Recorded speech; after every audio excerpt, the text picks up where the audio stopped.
welcome to this fascinating session we have in store for you here. We have three wonderful experts who are going to have a conversation around how we envisage peer review evolving hand in hand with AI, and what are the consequences of that for reviewers and authors, and also the publishers themselves. We have about an hour here today. We have an awful lot of you who have registered for this. So we're anticipating a high volume of questions. So the four of us will speak for just over half an hour, and then we will look at the questions that we've had from the audience, and we'll try to address as many of those as we can. So without any more ado, let's introduce the session. So as you may know, this session is brought to you by Editage. Editage have a suite of expert services and AI solutions that are designed to meet the needs of researchers. And a new addition to the Editage family, if you like, is Editage All Access, which you can see in the bottom left corner there, which will give you access to all of our researcher tools and services, and you'll hear more about that shortly.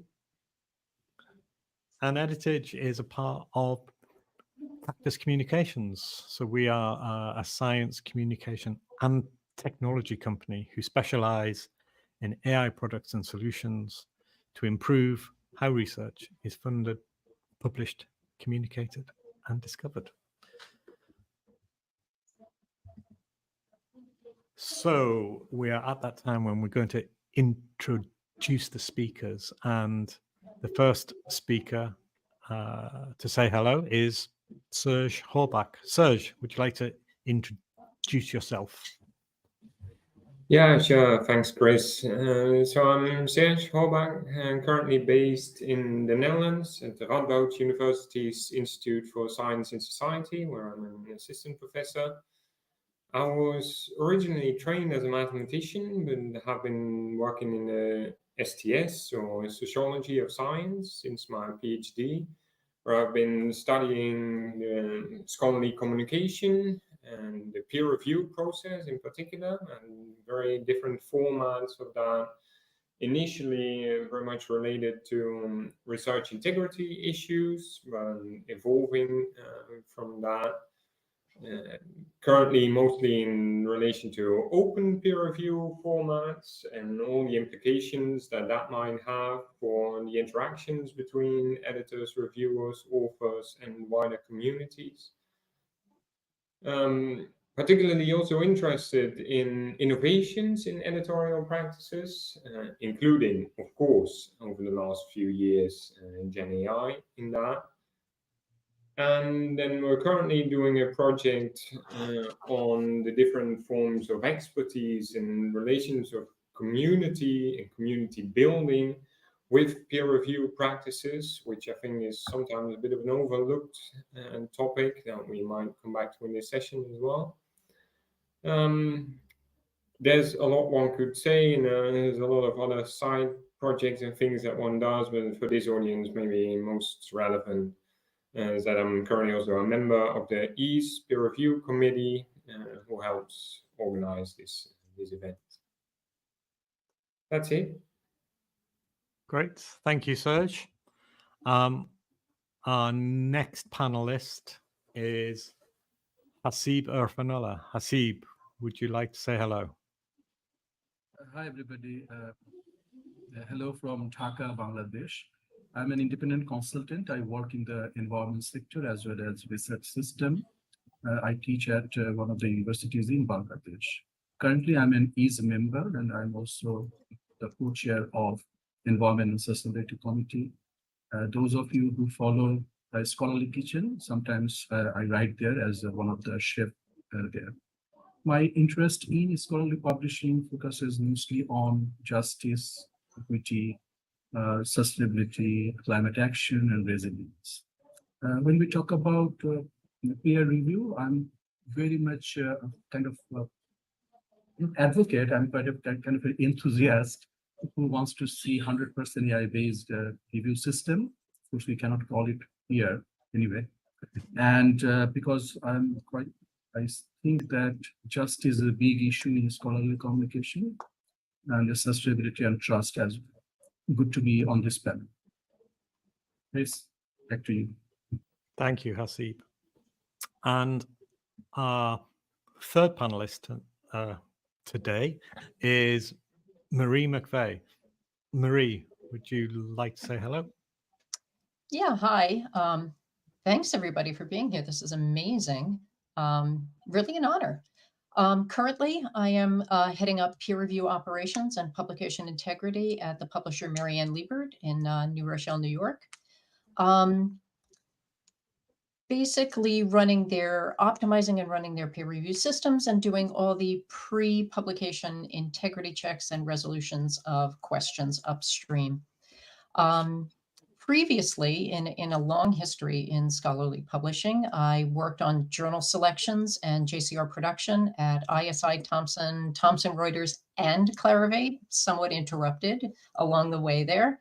So kind of totally post-publication, what used to be considered post-publication peer review in terms of citation reflecting a review and a use.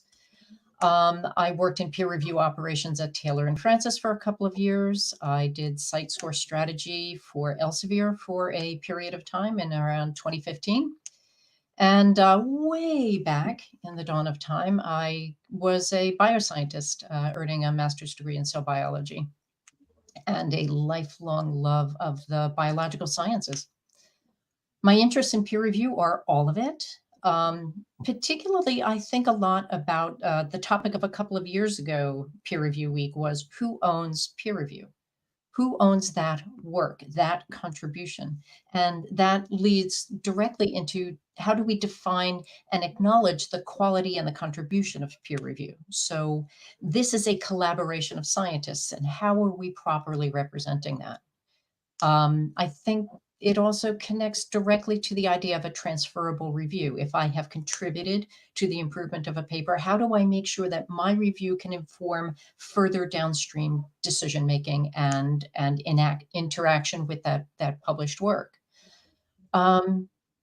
I think my particular interest in AI and Gen AI and large language models particularly is lowering language barriers to make scholarly publishing a true global conversation without requiring everyone to learn different languages. I love to quote Joy Owango from 2021 when she said in the future, the global language of science will not be English, it will be machine translation. And that has been kind of a guiding principle as we enter all of this. I always think of peer review and publication integrity in terms of a chain of trust and a line of sight. We each inherit from the step before the demonstration of a trusted person, or the assertion that someone has done what they said they do. We have to fulfill that next step in the chain of trust. And we're responsible for all and only that which we can see directly in action. So it's all about documentation, trust but verify. I'm going to leave out my provocative question because I think it'll come up in conversation. Wonderful. Thank you, Marie. I'm going to stop sharing the screen now so we're all visible.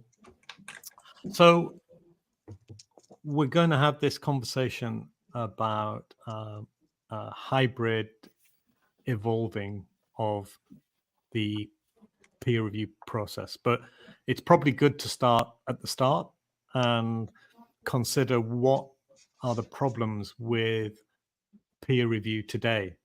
So it's a tool that we've had around for not as many years as a lot of people think. It became very popular in the 1950s and 60s when there were a lot fewer papers around than there are now. So maybe I'll start with you, Serge. What do you think are the problems that we face with peer review today? Well, I think to start off with the obvious, maybe if you'd ask any editor at any journal nowadays, finding sufficiently many qualified reviewers for a paper is probably top of their list. So that is something we've been struggling with for a while, and well, that's still ongoing.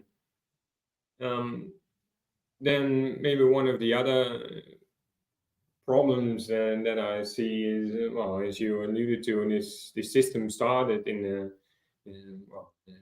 mid 20th century, and then it evolved from a practice where it was just a few editorial committee members making decisions about all manuscripts. And then when that system was not sustainable anymore because science grew and expertise on a lot more topics than a single person could have was required, then this system of asking external reviewers was set up. But still with the idea of gatekeeping, deciding what's in and what's out. And I think that is, at least for some people, still the main thing they think about when discussing peer review. And I think gatekeeping is really just one of the functions that peer review has. And then there's many, many more aspects to it. System of manuscript improvement. I mentioned community building and maintaining communities. And a peer is almost by definition someone who is from the same community, which you then discuss things with and set standards and norms and what it means to do good science. And I think this is a somewhat single perspective view on peer review is maybe one of the issues we're facing. Yeah. Marine, can I ask you the same questions? What do you think are the main issues we face today with the peer review process? Serge, I cannot agree with you more that that the number of invitations that have to go out and identifying qualified and cooperative peer reviewers. And I think that that is a dual problem of both volume and specificity, that there is an enormous quantity of research coming through and it's increasingly, well, maybe not increasingly, but it is specialized. And you have interdisciplinary fields where one reviewer from one discipline and one reviewer from another discipline, or somebody in the narrowness of those two disciplines, Venn diagram overlap. I think the volume and the vastness of the published literature has created that problem as well, because it has eroded what used to be these small communities of interest.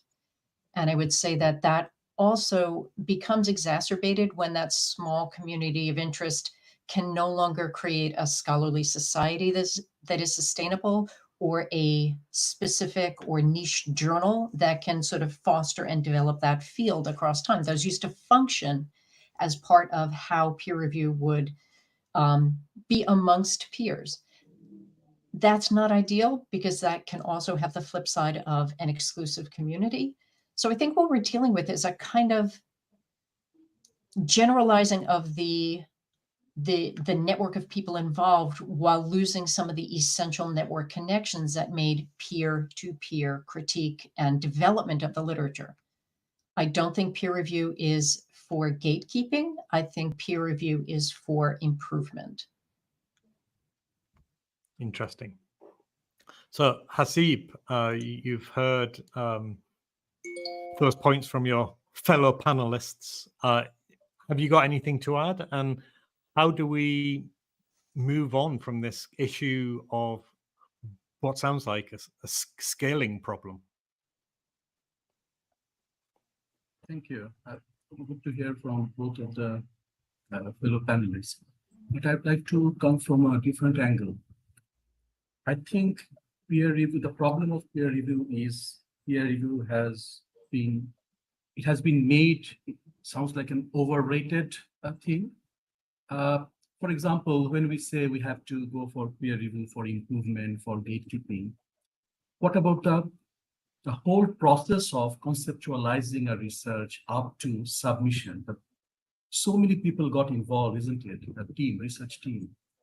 But it comes down to a couple of people who haven't been involved into a research which was conducted, say, a couple of years, or maybe 3 years.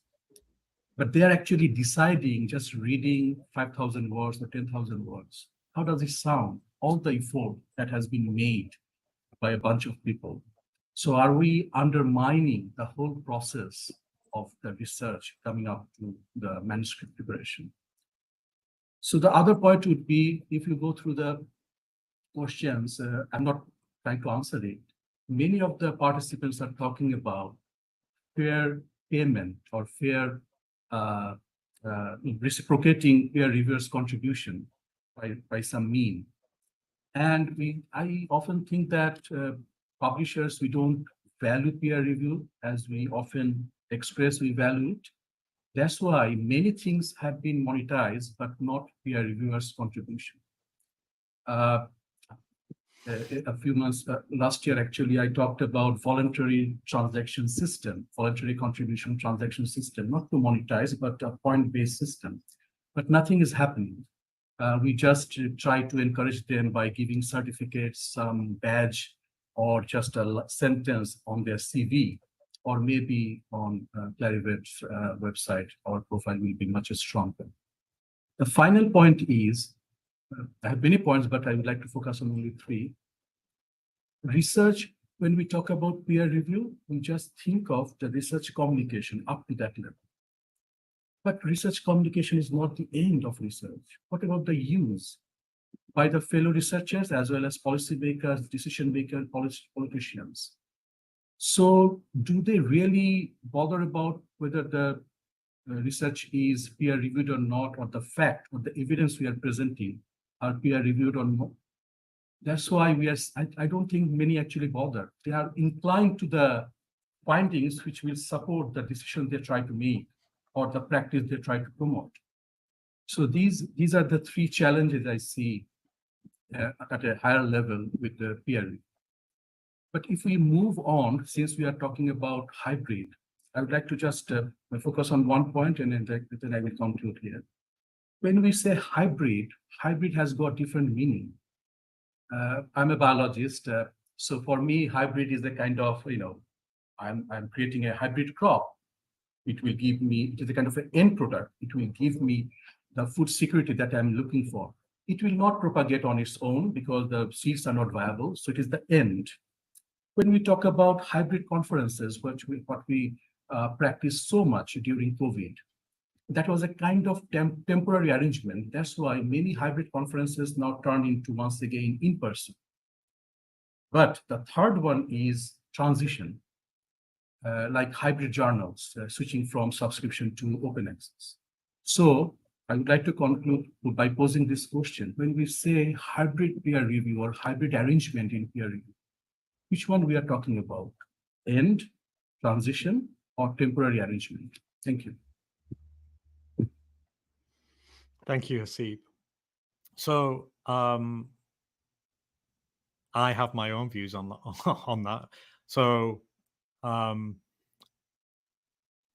it is my hope and it is my belief that some of the problems we've heard here around the sheer volume of manuscripts that we generate these days, and I think it's up to about the 5 million a year mark right now. That's 100,000 every week. The issue there is maybe there are just not enough qualified peers to provide commentary on this to improve the manuscript. And to my mind, hybrid peer review is using human expertise assisted with some kind of AI insights. Now, how would that help scale? So that would help scale by a publisher might only have to find one single human reviewer, and then they could run a AI review alongside it. So we've not solved the problem, but we've at least halved the problem. And the other interesting aspect, I think, of involving AI in the peer review process is one that we don't talk about too much, but speed.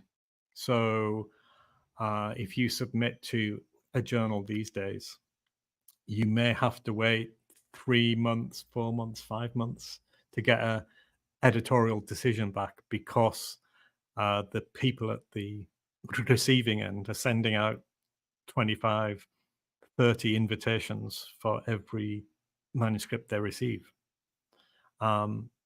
Now, as an author, would you want to wait 5 months for an editorial decision, which is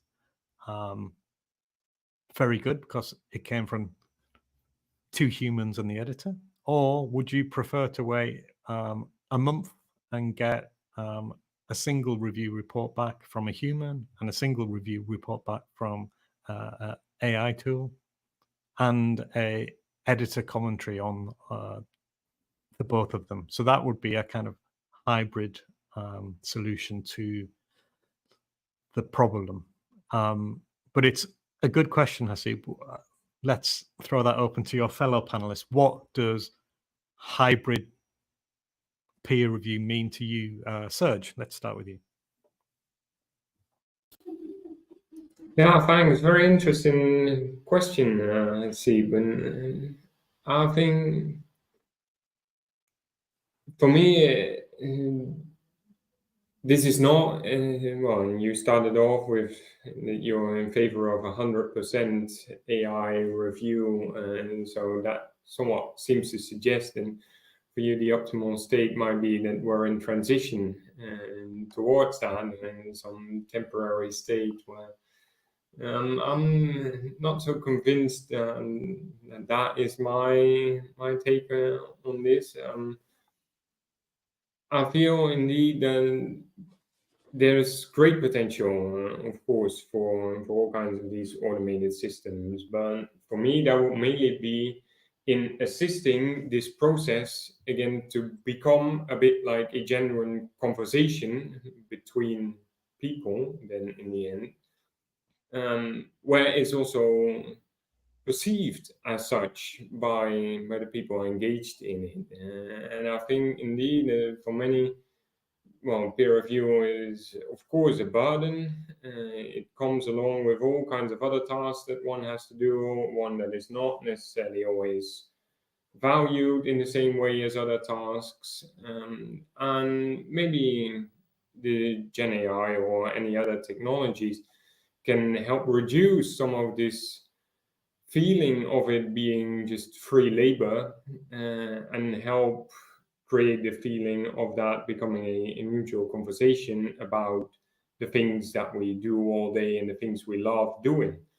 And I think if that is what some of these technologies can assist in, then that would be my kind of end goal or end state, which would then be some form of a hybrid.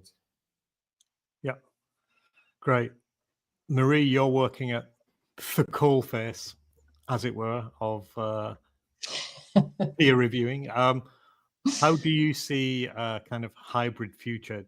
What role does AI play in the future of reviewing?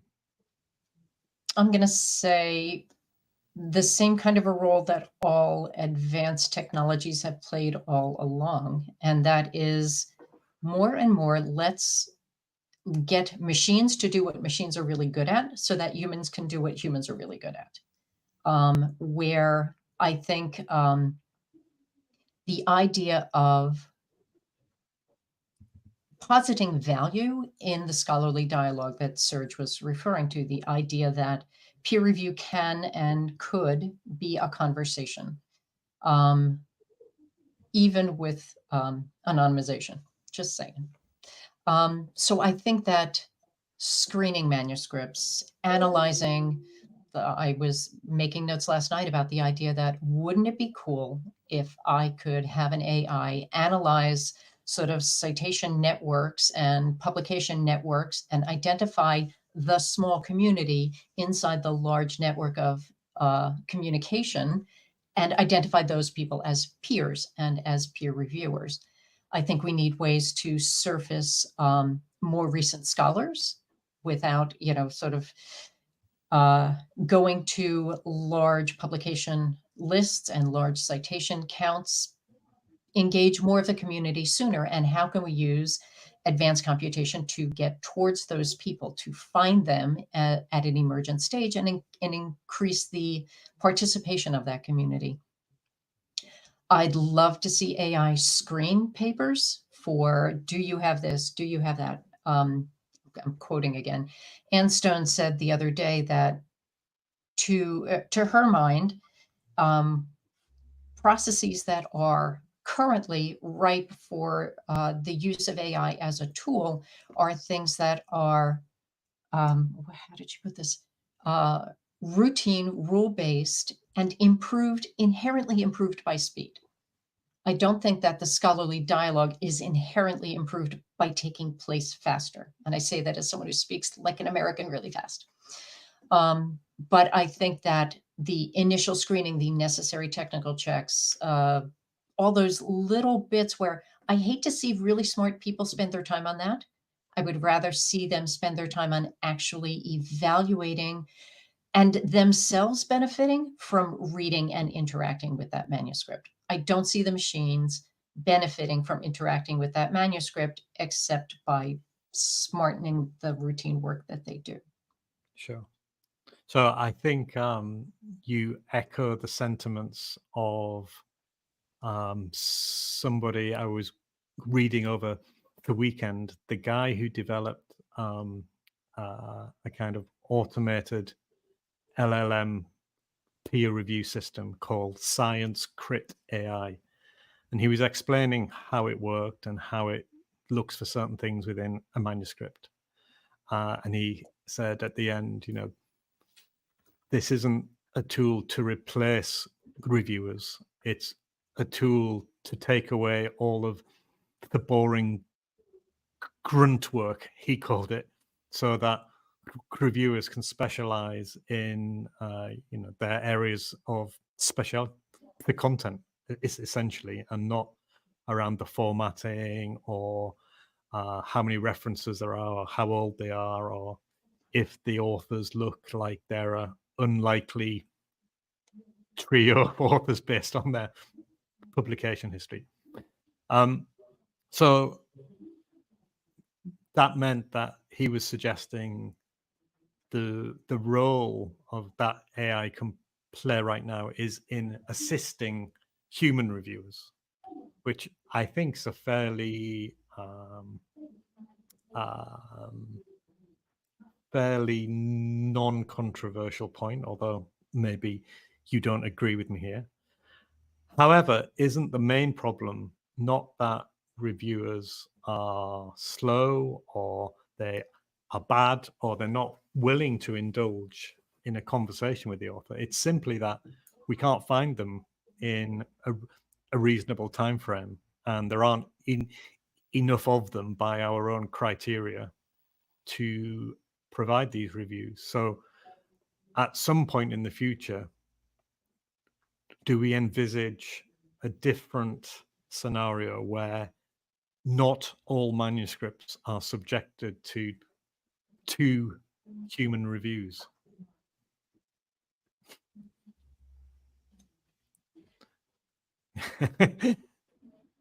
Is that something you can see happening in the next few years? I know Hasib has his own views on that. I think it's something we see happening on preprint servers. Yes, I was just going to say the same thing. Indeed, I think it is already happening. And different kinds of publishing models, including preprint servers, the publish, review, curate models, where things are out in the open and then commented on, is, I think, in some way an implementation of this kind of models, and having technologies, AI, perform checks on those manuscripts, I think is an easy thing to imagine happening already or very soon. Hasib, what do you think about this kind of transition between human-dependent evaluation and how AI might be able to assist here? Yeah, I cannot. I must mention, because it is out today, Chris, your article in the Scholarly Kitchen, where it resonates with how I see the transition. Definitely, we are moving to that direction, and as you concluded, that things are moving so fast. What we didn't actually imagine in 2022 is happening now. Last year, I wrote a piece, just theoretical thing, what I have learned from AI-based peer review. And I tried to define the 5 stages. And you, in today's article, you mentioned that probably we are entering into a stage 4, where, AI reviewer and human reviewer are actually working together or interacting, and the editor is making decision based on both. So there are tools, we need to refine it. But because as I have been saying, I'm coming from an equity justice point of view, because I think using peer reviewers as a free labor, I don't like it. I do it, but I don't like it. At the end, I would like to see a system, a situation where I will be proud of being, a peer reviewer. Now it is everybody's thing. They are knocking our doors. We are just discarding. Maybe we are just, turning off the notification. But I would love to see a situation where AI is dominating in such a way we human wants to get involved, because the whole ecosystem is actually valuing us as a human being, not as a free level. So that's the world I would like to see. Thank you. And let's just, sorry, Marie, did you have a point to add in there? I have such a Zoom face. I have a loud Zoom face. I want to put a pin in this idea of human value and valuing. And I keep coming back to this, where if we're entering a new phase, let's enter knowledgeably and say, what do we value in the human component of peer review? Do we value it as production line labor, or do we value it as scholarly dialogue for a mutual improvement? What do we value in the pre-publication screening? Do we value it as a way to bring more things up to a level of scholarly value that makes them important contributions to the literature? Or are we thinking only in terms of what do we want to keep out? So I think, this could begin, or I would like to see this begin, as a discussion of where do we place value in this process? What pieces are contributing what kind of value into the system?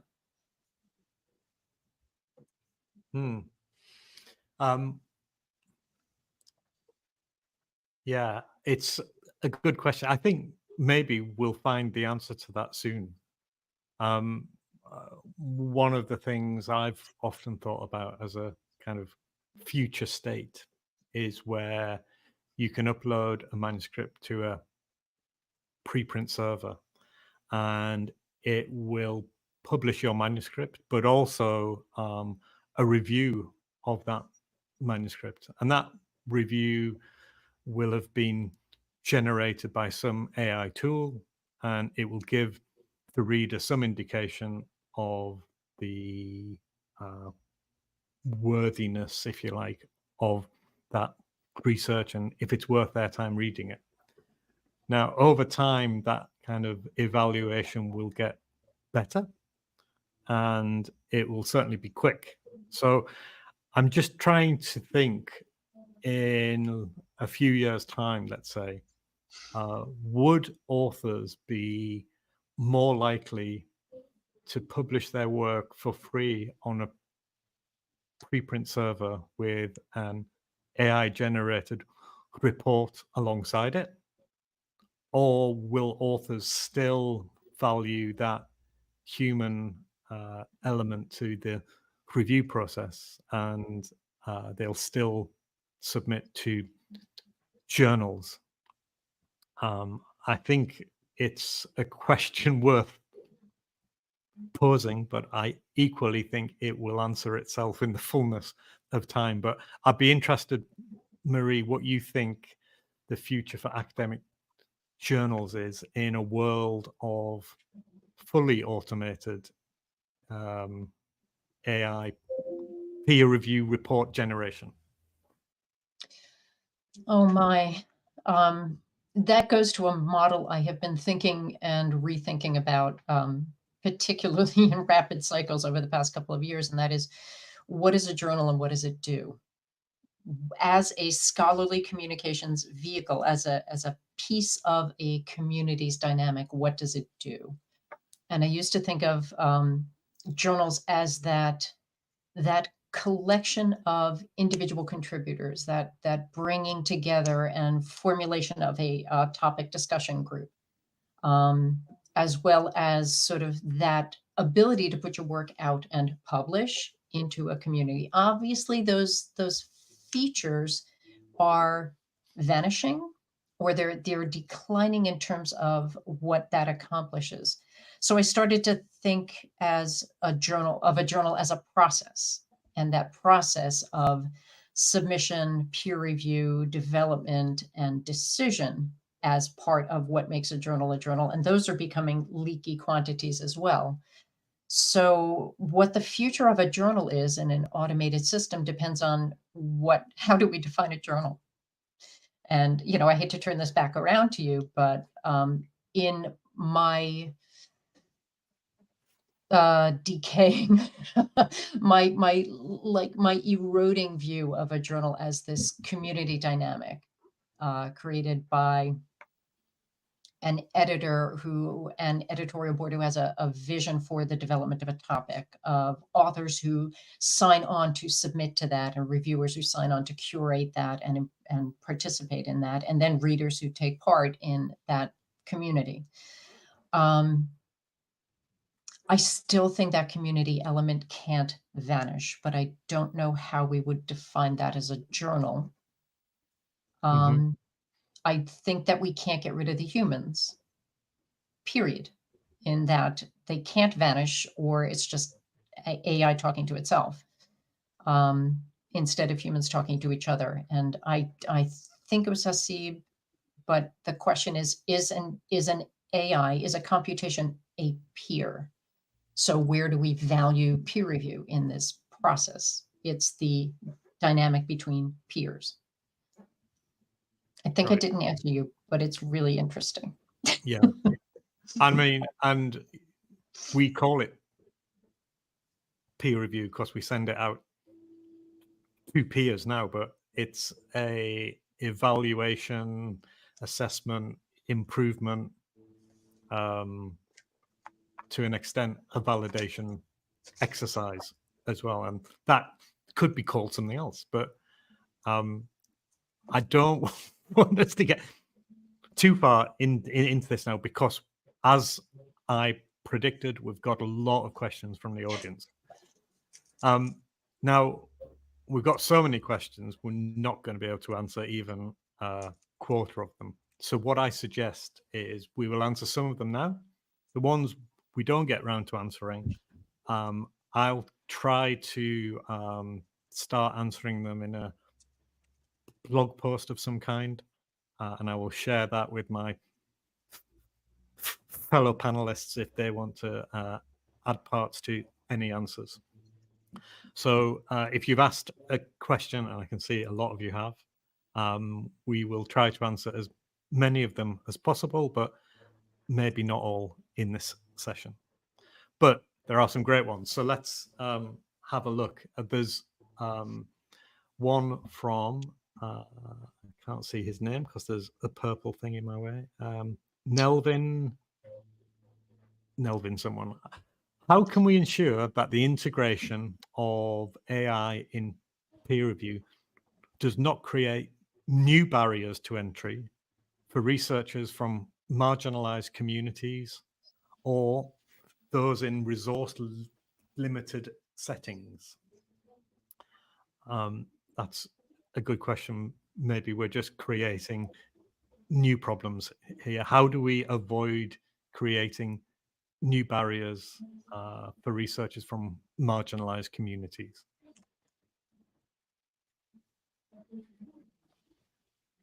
I think this is a great and very important question to answer. And there have been discussions about democratizing potential of technologies in Gen AI in particular. But the risk of doing exactly the opposite is very real, I would say. And we've seen that with many other technologies in the past as well. So there's some good examples here of how not to do this. And that being said, it's not all that clear how one should do this. I think it's a difficult question. Of course, we can, well, open source models are part of a solution. Availability and access to various models for everyone is part of a solution. But then also the skills required to operate these systems, and then within research, there's so many different disciplinary and cultural norms within time that make it much more likely for some than for others to engage in these practices. You name it. So these are very pertinent questions. And I'm very interested also in the other panelists' view on this.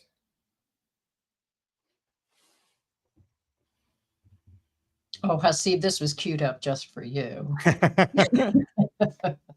No, you go first. Gosh, we can't hand this back and forth. That is the ongoing problem. That has been the perennial problem. Access to the voices, access to the distribution channels, access to the research tools themselves, literal physical machines for testing, for running things. I think the first entry, and I think that is the inherent challenge, is the first entry has to be through hearing their voices of people who read and are affected by this science, and being able to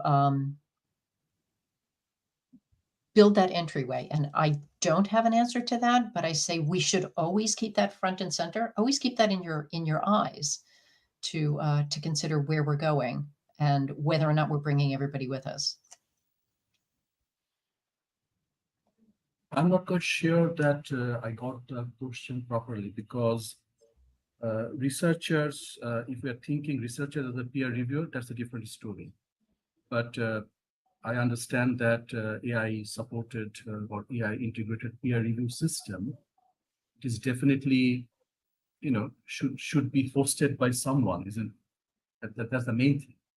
So because we researchers, we wear so many hats, so I'm not quite sure what the question, who posed the question actually meant. But summarizing what we have just heard, that I think it is a common problem with any innovation.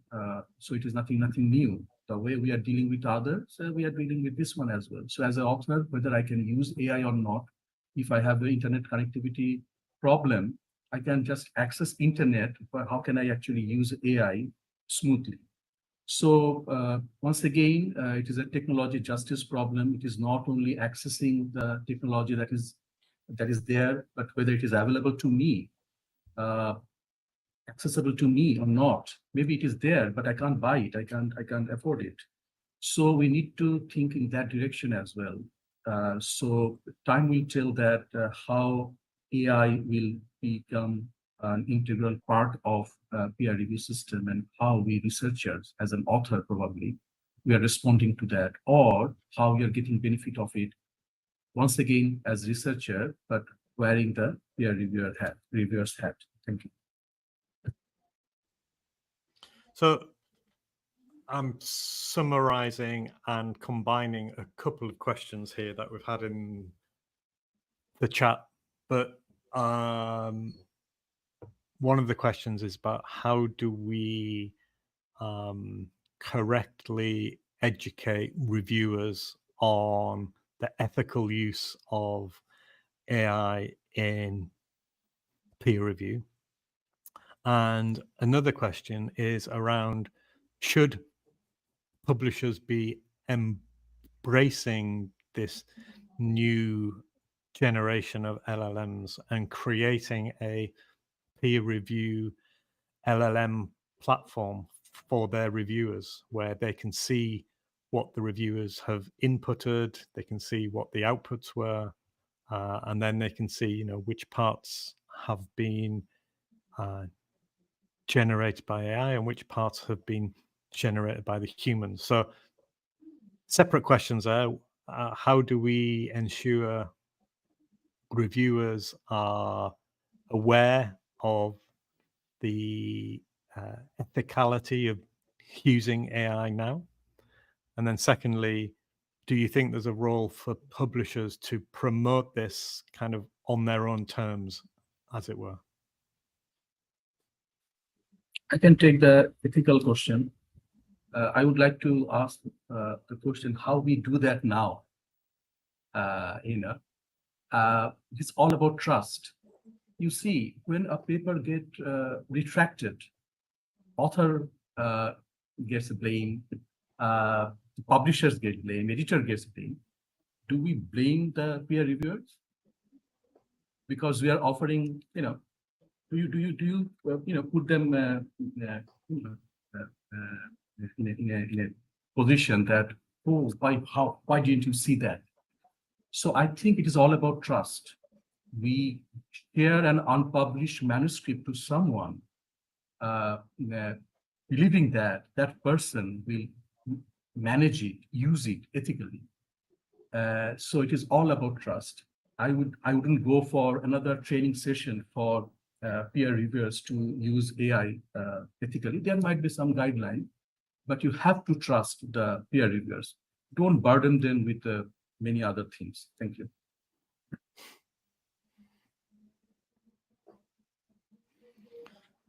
Marie, can you see Mary Ann Liebert adopting the concept of LLMs to help reviewers construct their review reports?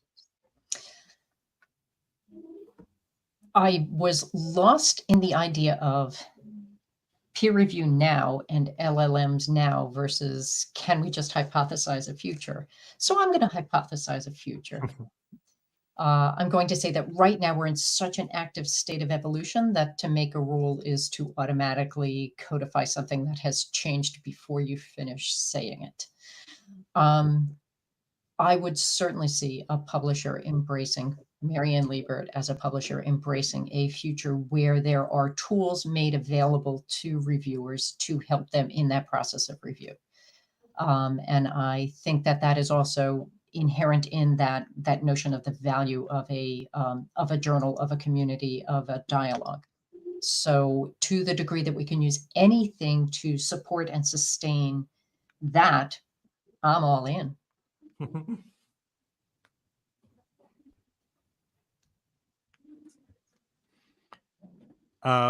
So I don't know if you have anything to add there, Serge. If not, I'm going to ask you the next question.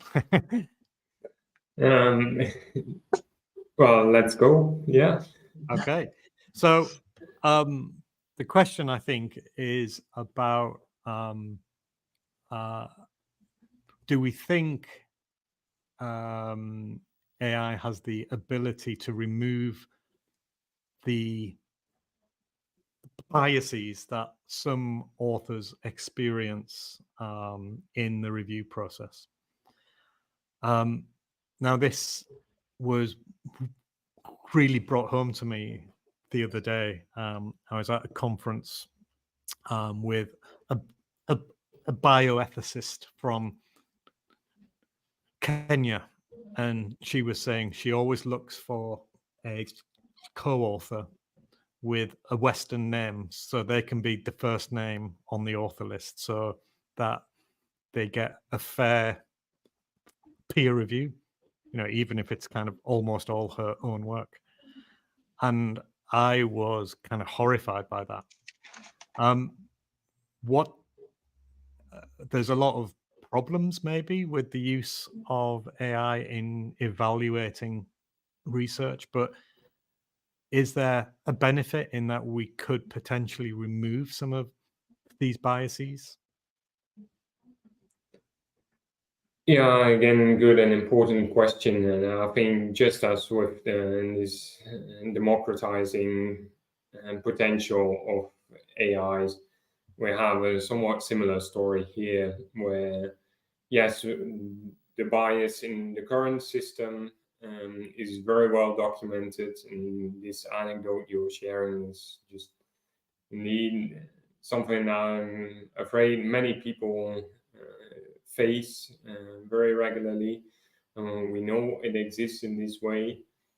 And then, yeah, if we train our systems on the current data that's out there, then it will inherently and fundamentally go that same direction and probably even amplify these biases that are in there. So there'll have to be very conscious efforts and deliberate efforts to change that, which I don't see any fundamental reason for why that cannot be done. But that should indeed be a major concern in whatever system we're currently developing. Great. Thank you, Serge. We have a great question here, which says LLMs are based on consensus across text, while science is driven by innovation. Is there a danger AI could discard innovative manuscripts? Or at least recommend that they are discarded?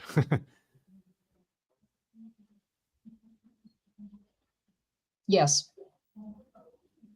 Right. Next Yeah. question. There is a danger. Let's keep eyes on that.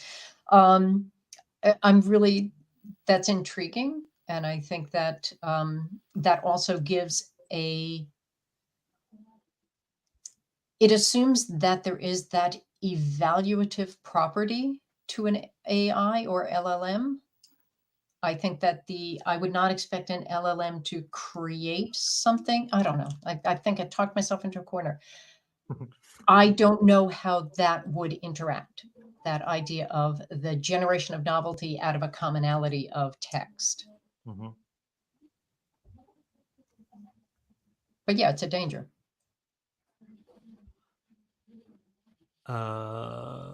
Let's have a look at some more questions. We're almost at the end here. There was a fantastic one that I wanted to go back to because it kind of rocked some of my assumptions, and now I can't find it. Oh, right, I remember now. I can't find it, but I remember what the question was. So it was from someone who has had an article rejected without review because it was impossible to find any reviewers who would agree to review it. And apparently it's not the first time it's happened to this particular person either. In that instance, that person would have happily accepted an AI peer review. Do we see one of the first instances maybe of looking at LLMs to create peer review reports as a kind of a last resort for editorial officers where they can't find any human reviewers to agree to review it? Or is that an inappropriate use of AI right now? I can take that. We are trying to solve a problem without looking into the problem itself. Why a manuscript wouldn't be, accepted for reviewing by 10 odd experts? Is it the problem with the editorial office? They're sending it to somewhere. They are not interested in it. They do not have time. Maybe it was August. You never know. It happened to me this year. So everybody was on summer holiday. So we need to solve the problem. We do not bring this. Although I'm saying that everything has to be AI, but in this case, it seems like we are bringing, human and AI face to face. But then when we will be actually judging that, how many rejection will qualify an AI acceptance of AI review? These are actually all relative. I think we need to solve the problem, change the journal, submit somewhere else, or transfer it to the sister journal somewhere, so do something. I'm not quite sure that I will agree on that. Thank you. Can we move back upstream and say, why are the reviewers not agreeing? Are they not the right ones? Are they not findable? I mean, it's not like a paper springs full form from the head of Zeus. There were other people working in that field. Mm-hmm. Why are they not findable? Why do they not agree? And I think that's a very different question. And I'm not sure we solve it or make it worse by AI.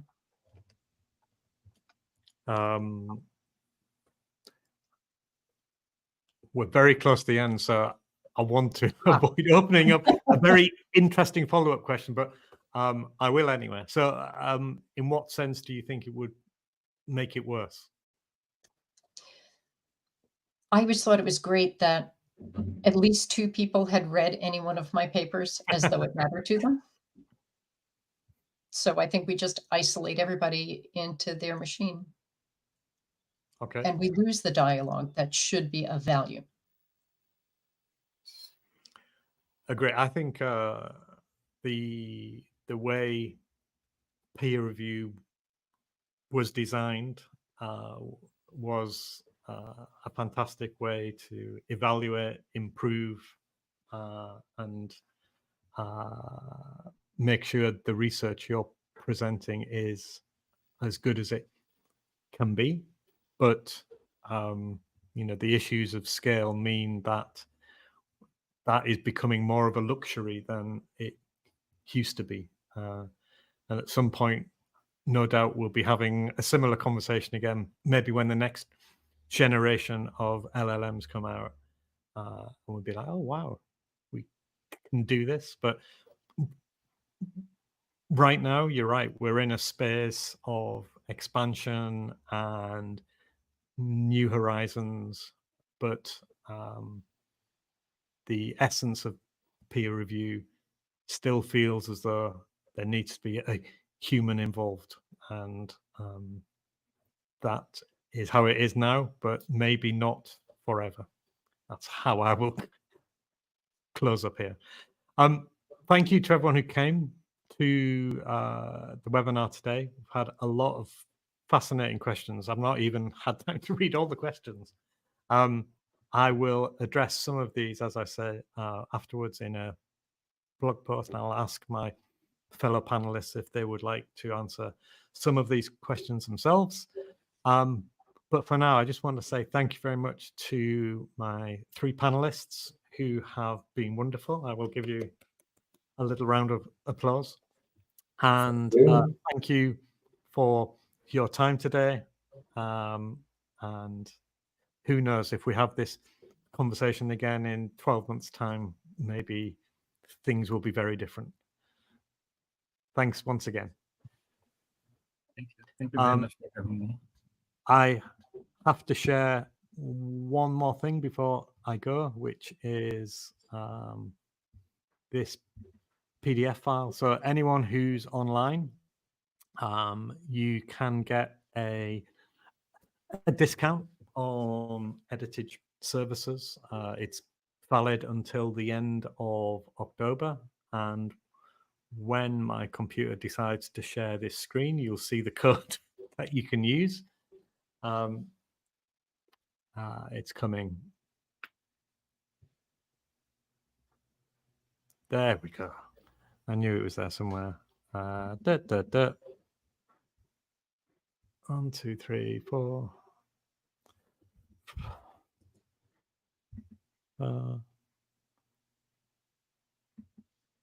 We'll get there. There we are. Edit PRW10. Was it worth it? I think so. And that's the Q&A. So we've just had a feedback form sent as well to everyone who's on the call. Thank you for attending. Please send us your feedback. And once again, thank you to my fellow panelists, and we'll see you again for Peer Review Week next year.